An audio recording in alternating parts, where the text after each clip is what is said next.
Hello, friends. Here we are with our wonderful Dr. Melanie L. Harris, who is the Associate Professor of Religion and Ethics at Texas Christian University. And I'm delighted to interview her because we were together at Union Theological Seminary and we did our PhD together. And now my friend and Dr. Harris is a star in the religious studies. And I'm so glad that you are here, Dr. Harris. Thank you. So let me start by asking you, since she was the subject of your dissertation, tell us who is and what is the importance of Alice Walker for all of us. Alice Walker is a phenomenal prophet of our time. She is an extraordinary writer and activist and has inspired many people to join different social movements. She's best well known for her Pulitzer Prize-winning book, The Color Purple, but has written extensively from that time to now, continuing to write as an elder in so many different ways. She was instrumental in the feminist movement in the United States of America, but is also very important as a civil rights activist. She did a lot of work in the civil rights movement, helping women and helping Black peoples throughout the South come to voice about their experience. One of the most important aspects of her work in a book called In Search of Our Mother's Gardens was that she kind of helped Black women come to voice about their own story, not only helping Black women to learn how to read, but also helping Black women to write and to write their own stories. Alice Walker is best well known also for really being one of the mothers of the Black women's literary movement. And what that means is that she was one of the first Black women to go back into history and find who the writers were, who could inspire her and multiple generations after her. And one of the most profound gifts that she's given the entire literary field is the discovery of Zora Neale Hurston, and really encouraging people to read more and more about Zora Neale Hurston. So Alice Walker is in a wonderful collective of women like Toni Morrison, of our elder Maya Angelou, who just passed away. There's a powerful network of Black women writers who are telling Black women's stories in new ways, because in those stories are deep healing waters and deep healing wisdom. So if you've ever had the urge to write, Alice Walker is definitely someone to read. So she was very influential in your own thinking too, right? She was.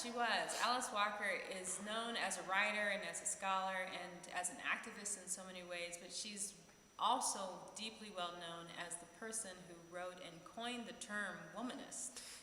Yes, what is it? What is womanist?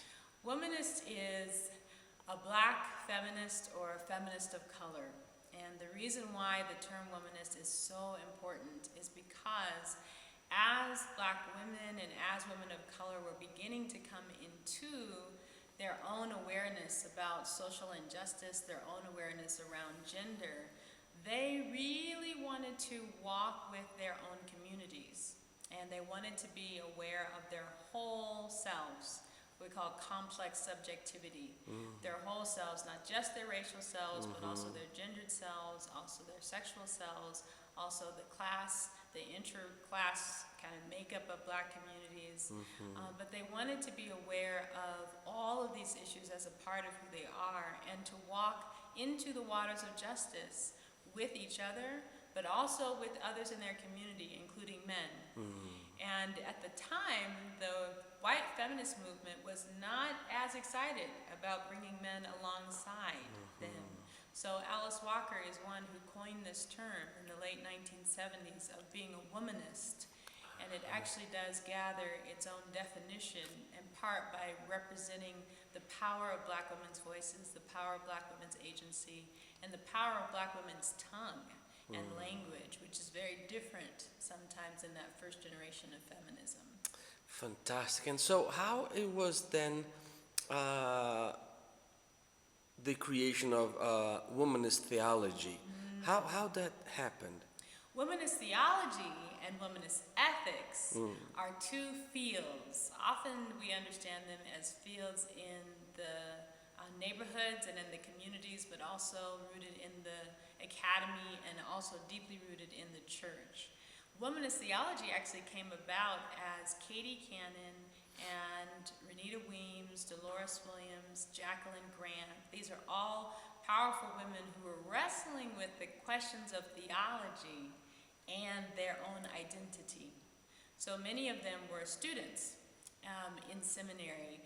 Many of Dr. Grant, Dolores Williams, and Katie Cannon were all students at Union Theological Seminary. And in their classes with James Cone and other professors at Union Theological Seminary, they really struggled to bring gender questions to the table, because at that time, Black liberation theology was really framed according to a specific male lens, and it was not as inclusive to women's experience. So these women are the women who, as students and as new clergy women and as lay women who are deeply committed to the church, they begin to open up the waters and expand the discourse to ask, not only in the classroom, but also in their churches, where do Black women's experiences show up in the way that we think and do theology?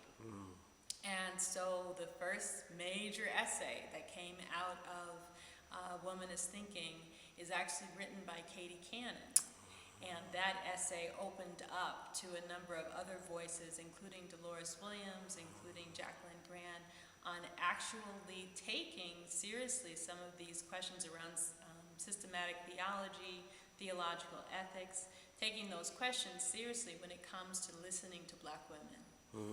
And what were the sources of womanist theology?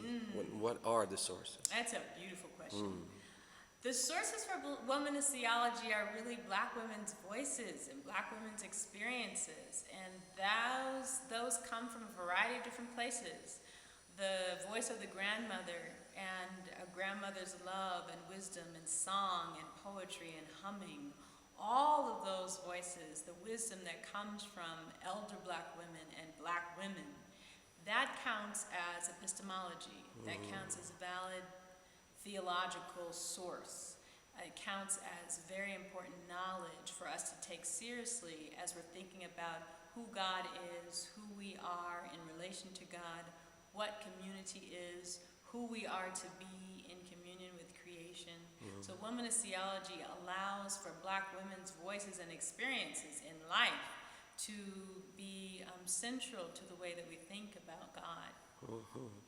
So, Alice Walker's metaphor of our mother's garden, and then also our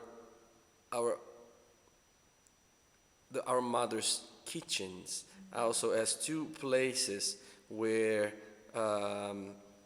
womanist theology also draw from. Why these places? Why the gardens, and why the kitchen? I know for most womanist theologians and ethicists, where they have encountered sacred space, and where they have encountered safe space, and where they have encountered God comes from the heart of Black women's communities. It comes from these spaces in which their own understandings of relationality and relationship, their own understandings of affirmation, their own understandings of justice. Many of these ideas were born out of the Black communities that nurtured these Black women.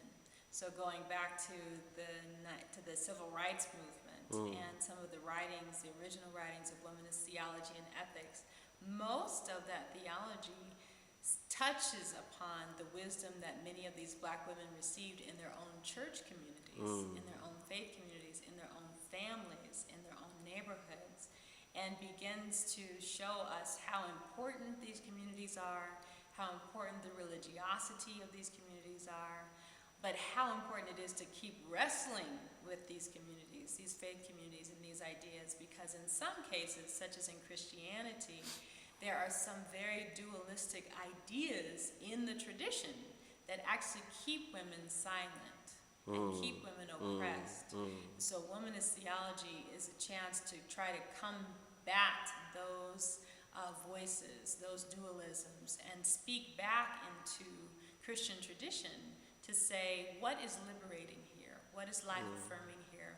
What will allow us to continue to be whole, even in the face of such injustices that we face every day?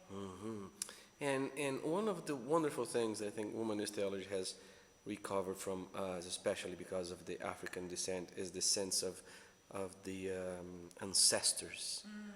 What can you tell us a little bit of what is the importance of ancestry in womanist theology? It's a beautiful question. Well, lineage traditionally is very important to all African peoples. It is very important to honor the lineage or honor the ancestry that one has, in part because African cosmology really allows us to see that we are all connected and that humans who are living are deeply connected to the earth, and the earth is deeply connected to the ancestors of those who have come before us. So in African cosmology, there's a deep sense in which the ancestors, your great-great-grandparents, your great-great-great-grandparents, your great-great-great-great-grandparents, all of those who have come before you are still with you. They are with you in spirit realm, and they are also with you, sometimes in natural form, in another way.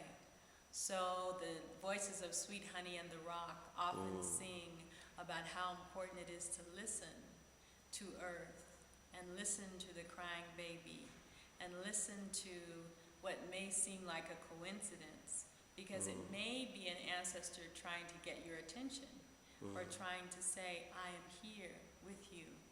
There's a deep connection between the sacred and the profane.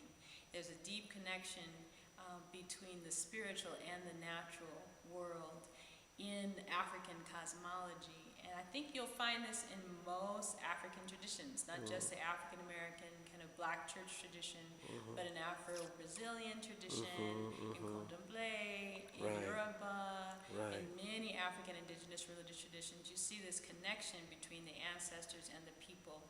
And the ancestors, really, it's understood, are helping us to come to new answers around how to create justice for the planet, and justice for the people, and justice for all, justice for all, justice for all beings. That becomes very important. I see. And so, I am I right to say that you are what we could say a eco-womanist? That means deeply at your thinking and concern is also the care for nature and justice for black women and for everybody, including nature. Can you tell us a little bit more what is eco-womanist theology?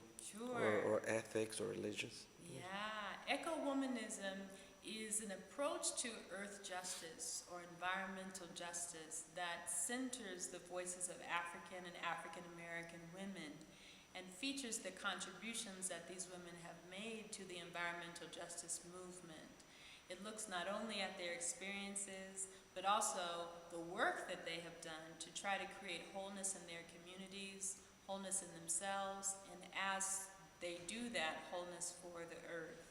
So oftentimes this means looking at the beautiful work of Dolores Williams and Wangari Maathai, Alice Walker, looking again at many, many poets, Langston Hughes, through a new lens, a lens that is actually really committed to earth justice, knowing that that form of justice is a part of the wider call of justice that womanist theology often feels that is a part of the agenda of womanism.